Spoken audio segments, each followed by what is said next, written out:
Hello, it's MI versus RCB in match number 20 of the Tata IPL, which is going to be played at the Wankhede Stadium in Mumbai.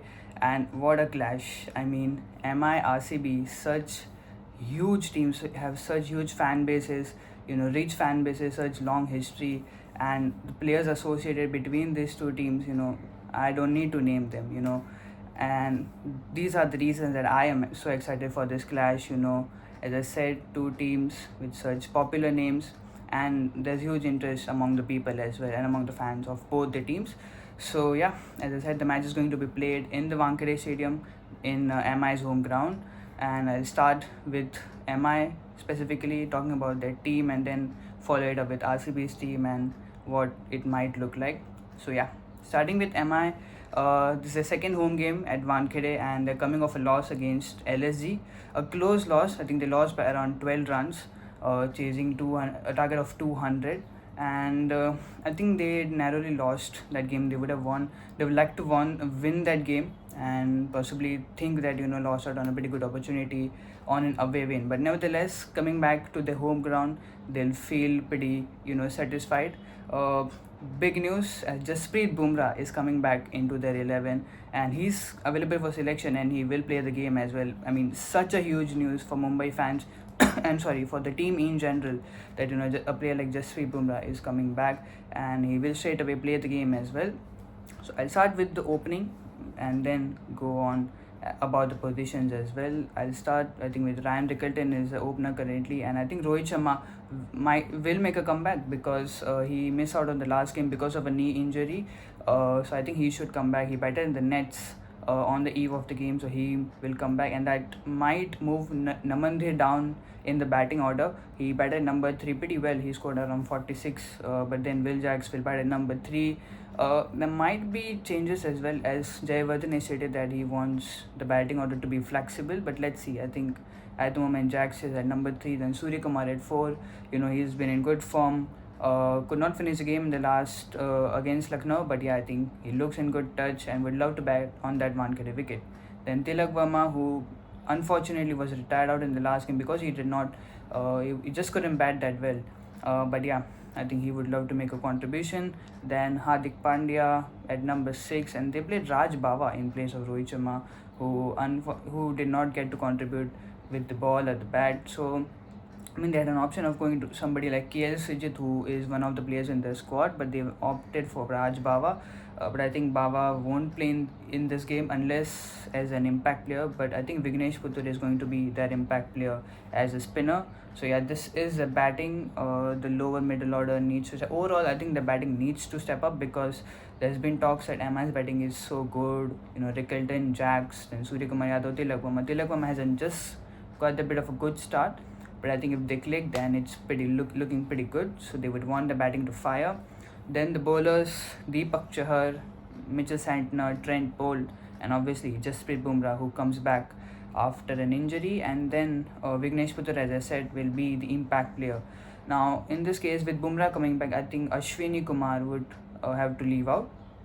I don't know if they will find a way to make him in the 11, but I think he has to move out if Bumrah is coming into the 11.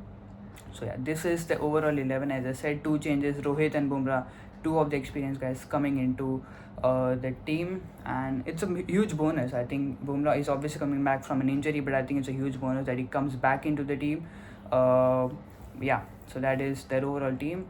And for Mumbai to do well, I think the power play is important because the only game they won, I think, in the power play. Their bowling picked up wickets in the power play straight up. I think 3-4 wickets in the power play, and in the batting as well. Obviously, the run chase was pretty low. They had to chase below 120, but still they lost only 1 wicket in that game. So as I said, power play is very crucial for Mumbai to have a chance at winning. So yeah, I think that is the Mumbai team. Now I'll talk about the RCB team, who also is coming back from a loss against the Gujarat Titans at their home ground. I'll go through their team. Virat Kohli and Phil Salt at the top of the order. So good. Last game did not go out that well for both these guys, but I think they started off the tournament pretty well, especially Salt in those 2 wins that they got early into the tournament. Then Devdutt Padikkal at number 3, at Rajat Patidar the captain at 4, Livingston at 5, and Jitesh at, I think Jitesh at 5, 5 6, Jitesh and Livingston. I think they might interchange the position. So 5 and 6 is Jitesh and Livingston, and then Krunal Pandey and Tim David, definition, who's done well. Did not get to bat in the first game, but in the next two games he's made some pretty useful contributions, especially in the last game against Gujarat, where it took RCB to close to 170 and a respectable total as well. The batting did not fire in the last game, but they take the positives from the first two games, especially Salt, batters like Salt and Patidar, who were so aggressive, and Patidar is going to be crucial in this game as well. Because MI have two good spinners now, Vignesh and Santner. So going against them is what I think Patidar would be looking at, and he will be crucial in those middle overs, along with Livingston as well, who I think got some crucial runs. That was a positive that they could take out from the last game, even though they lost. Their middle order got some real crucial time, especially Livingston and Jitesh. They had a pretty good partnership as well, so that is one positive, and they'd like to emulate that if wickets fell early in this game as well. And then the bowling is Bhuvneshwar Kumar, Josh Hazelwood, Krunal Pandya, and Rasik Dhar, and I think I'm missing one guy. Yeah, Yash Dayal. These were the five bowlers. They brought in Rasik Dhar as an impact player, possibly because wicket at Bangalore was stopping a bit, but I think Rasik did not have that good a game, and that is I think something they would want to make a decision around.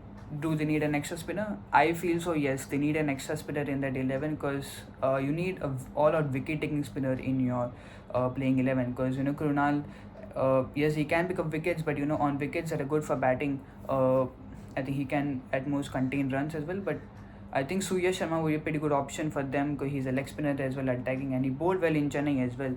So yeah, that's something but they would have to make a decision on. But Wankhede is known to support pacers as well, so if there is something for the pacers, then Rasik Dar might again be their impact player. But yeah, that is something they will have to look at. So this is the overall team. I think there's not much changes. As I said, the only one change is about the impact player. Either Rasik Dar or a spinner might come in, Swapnil Singh, or Suyash is likely. So yeah, that's the only change I feel that is going to be in the team of RCB. And I think they'll still stick with Padikkal, because he brings a left-handedness in that batting lineup before Patidar coming in, and he did well against Chennai, so they would just want him to continue on that part, nothing more than that. So overall team looks pretty good.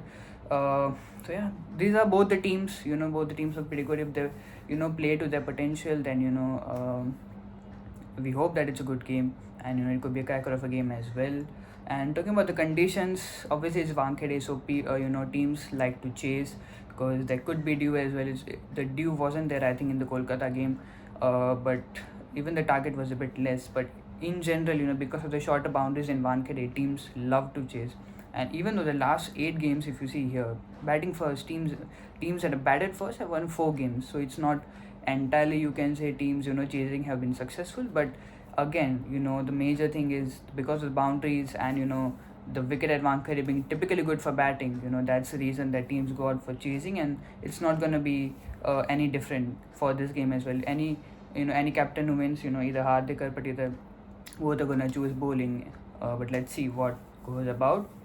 So those are the conditions as well. I just talked about the teams, and I do hope it's a good game. As I said, MI, RCB, such big teams. And yeah, now about the matchups that I'm looking forward to watch is, obviously, I think with Bumrah coming back, I cannot forget to name him. So Bumrah versus Virat Kohli is one matchup I'm looking forward to watch, and I'm not the only one looking forward to it. I think majority of the fans would love to look at that matchup and would be excited to see that people at the stadium would be getting, I think, the lifetime experience watching two great players of Indian cricket going against each other. So yeah, Bumrah versus Virat Kohli is one matchup, and the other matchup is Suyash Sharma versus Surya Kumar Yadav. I know Suyash might not play, but if he plays, then him, especially bowling in those middle overs against Surya Kumar, could be vital. And one more bowler against Surya Kumar Yadav is I'm excited to watch is Josh Hazelwood.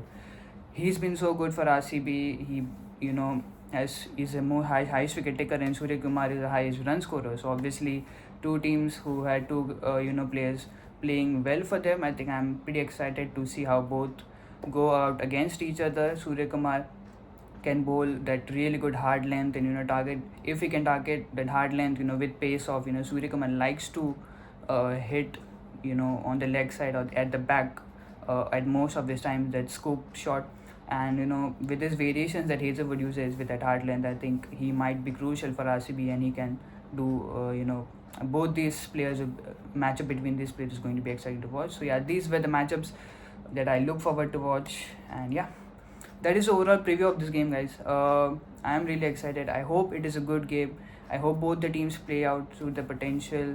Another player I forgot to mention is Tim David, who used to play for MI. I think he might be crucial as well. He's had experience playing in Wankhede, and as I said, good pitch for batting, he will be crucial as well. But there's Bumrah in MI to counter that. So yeah, I think it's a pretty exciting game. I just cannot wait to look to watch the game when it starts. So yeah, I think that's the preview.